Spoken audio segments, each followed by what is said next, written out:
So the next question we received is, how do you manage to stay a millionaire?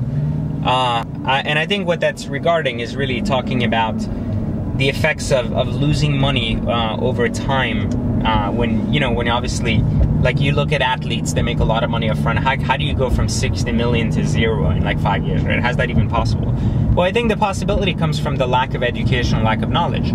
The less you know about the world economics and how to spend money and how money functions, and the less habits you've built over time, then the more you're spending without looking. So you had no money, you suddenly have $60 million, you don't know what $60 million is and how quickly it can disappear, especially when you want that level of service that costs ultimately like $1 million like every 2 months just to maintain, right? So I think that what I've done personally in my life that's enabled me to be successful financially is that I've always enjoyed luxury, so don't get me wrong. I love my cars, I trade them every 3 months, or I keep buying new ones, whatever it is. I definitely don't under any way cut out luxury lifestyle out of my life. I'm very luxury lifestyle driven, between my house, the cars, the watches, and so on and so forth.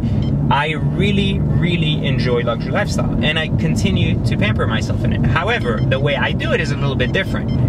If you've been following our courses about the way we, how to drive a luxury car for free, or how to make money driving an exotic car, so I still look at my luxury possessions in any fashion as an asset, right? Instead of a liability. So while you could just buy a depreciating new Ferrari 458 for like 300,000 and let it depreciate to like 200 by like the following year, you can also buy a slightly used 458 for like 210 and drive it for a year and then, you know, lose 5 grand on it, right? Like at the most, if you're really bad at upkeeping it. So think about it, like driving a 458 Ferrari for 5,000 a year. Okay, well, I make more than 5,000 a year. So if you make, like, let's say an average of like 200,000 a year, which is not like $1 million a year, right?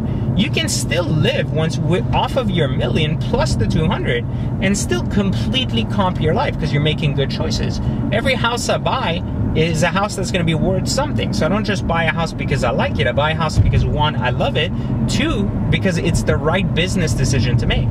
So you're never really losing cash value on these liabilities that most people lose money on. You're becoming street smart, and you're able to actually turn liabilities into assets and use them long term to keep doing it.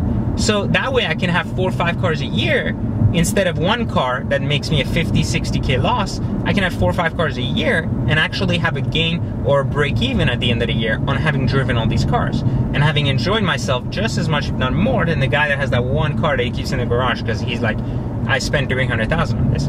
So it's just completely pointless. The other side too is a lot of people, when they have cash, they get cash happy in spending everything. Well, the credit markets right now, I mean, as of 2014, the credit markets are complete shit. You can borrow money at like 0.99%, right?